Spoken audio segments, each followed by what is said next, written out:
হায় ঈশ্বর, আজকেও জালে একটাও মাছ নেই। এভাবে রোজ এসে ফিরে যেতে হচ্ছে।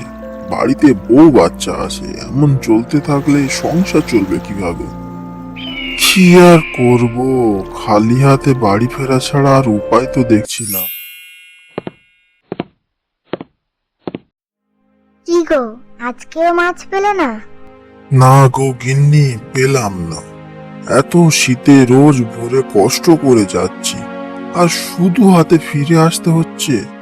এমন চললে তোমাদের কিভাবে খাওয়াবো? তাছাড়া ঘরের এই অবস্থা সারাতে পারছি না। এত শীতে ঠান্ডা ছেলেটা রাতে ঘুমাতে পারে না।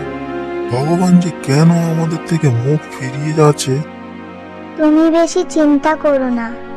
এত কষ্ট করছো, ভগবানের ওপর ভরসা রাখো। ঠিক মুখ তুলে তাকাবে, দেখো।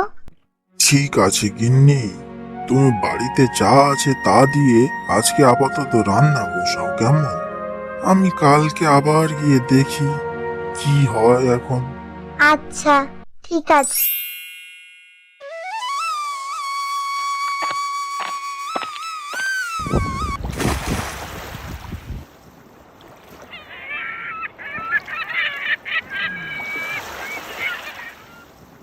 হায় ঈশ্বর, আজকেও জালে একটাও মাছ নেই।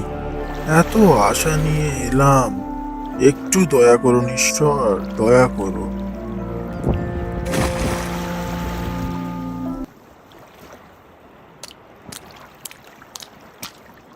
ভগবানের অশেষ কৃপা, অবশেষে এত কষ্ট করা সার্থক হলো।